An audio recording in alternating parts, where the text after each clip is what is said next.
അപ്പോൾ നെക്സ്റ്റ് നമ്മൾ cylinder pillow ആണ്. സിലിണ്ടർ പില്ലോക്ക് വേണ്ടി ഒരു 1/2 മീറ്റർ കോട്ടൻ്റെ ക്ലോത്ത് എടുത്തതിൻ്റെ ശേഷം 12 ഇഞ്ച് വിഡ്ത്തും 20 ഇഞ്ച് ലെങ്ത്തും ആയിട്ട് നമ്മൾ അത് കട്ട് ചെയ്തെടുക്കുക. 20 ഇഞ്ച് ലെങ്ത്തും 12 ഇഞ്ച് വിഡ്ത്തുമായിട്ട് കട്ട് ചെയ്തെടുത്തതിൻ്റെ ശേഷം ആ കട്ട് ചെയ്ത പീസിൻ്റെ നമ്മൾ വിഡ്ത്തിൻ്റെ സൈഡ് 1 ഇഞ്ച് ഉള്ളിലേക്ക് ഫോൾഡ് ചെയ്തിട്ട് ഇതുപോലെ നമുക്കൊരു ത്രെഡ് ഇട്ട് കൊടുക്കാൻ വേണ്ടിയിട്ടുള്ള രീതിക്ക് ഒരു ഹോളായിട്ട് നമ്മൾ സ്റ്റിച്ച് ചെയ്തെടുക്കണം. 2 സൈഡും നമ്മൾ സ്റ്റിച്ച് ചെയ്തെടുത്തതിന് ശേഷം ആ സ്റ്റിച്ച് ചെയ്ത ഭാഗം പുറത്തേക്ക് വരുന്ന രീതിക്ക് ഇതുപോലെ ഫോൾഡ് ചെയ്ത് വെക്കുക. അതിന് 2 ക്ലോത്തും കൂടെ ഫോൾഡ് ചെയ്തതിന് ശേഷം നമ്മളതൊന്ന് അറ്റാച്ച് ചെയ്ത് കൊടുക്കുന്നുണ്ട്. അറ്റാച്ച് ചെയ്ത് കൊടുക്കുമ്പോൾ സ്ട്രെയിറ്റ് ആയിട്ട് സ്റ്റിച്ചിങ് കിട്ടാൻ വേണ്ടിയിട്ടാണ് നമ്മളിതുപോലെ സ്കെയിൽ വെച്ചിട്ട് ഒന്ന് അടയാളപ്പെടുത്തിയെടുക്കുക. അതിൻ്റെ സെൻറ്റർ ഭാഗം മാത്രം സ്റ്റിച്ച് ചെയ്തെടുത്താൽ മതി. നമ്മൾ ആ ഹോളിട്ട ഭാഗത്തേക്ക് ഒരിക്കലും സ്റ്റിച്ചിങ് പോകരുത്. അപ്പോൾ ഇതുപോലെ നമ്മൾ അത് സ്റ്റിച്ച് ചെയ്തെടുക്കുക. ആ ഹോളിട്ട ഭാഗം നമ്മളതുപോലെ സ്റ്റിച്ച് ചെയ്യാതെ വെക്കുക. നമുക്കതിലൂടെ എന്തെങ്കിലും ലേസോ അല്ലെങ്കിൽ എന്തെങ്കിലും നിങ്ങളെ കയ്യിലുള്ള ത്രെഡോ കാര്യങ്ങളോ യൂസ് ചെയ്തിട്ട് നമുക്കതവിടെ കെട്ടി വെക്കാൻ വേണ്ടിയിട്ട് ചെയ്യാനുണ്ട്. അപ്പോൾ അതിന് വേണ്ടിയിട്ട് അതുപോലെ ഹോളാക്കിയിട്ട് ഒഴിച്ചിടുക ചെയ്യുക. ഇനി ഇതുപോലെ നിങ്ങളെ കയ്യിലുള്ള ലേസോ കാര്യങ്ങളോ യൂസ് ചെയ്തിട്ട് ആ ഹോളിലൂടെ നമ്മൾ ഇട്ട് കൊടുക്കുകയാണ് ചെയ്യുന്നത്.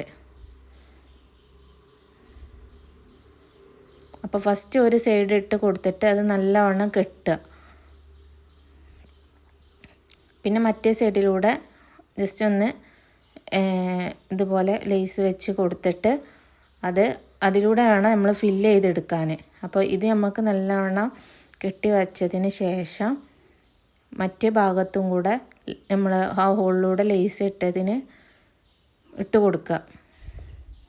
അതിന് ശേഷം നമ്മൾ ഫില്ല് ചെയ്ത് കൊടുക്കുന്നത് ഇതിൽ നമ്മൾ ഫൈബറിൻ്റെ റെക്രോണാണ് ഫില്ല് ചെയ്ത് കൊടുക്കുന്നത്.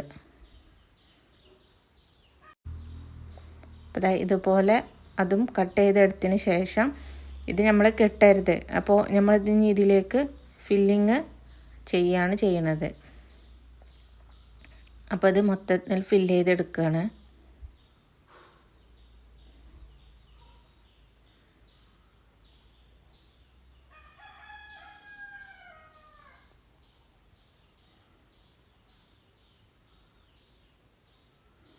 അപ്പോൾ അതാ നമ്മളെ ഫില്ലിങ് കഴിഞ്ഞിട്ടുണ്ട്. ഇനി നല്ലവണ്ണം ഈ അറ്റവും നമ്മളൊരു ബോ പോലെ ടൈ ചെയ്തെടുക്കുക ചെയ്യുക.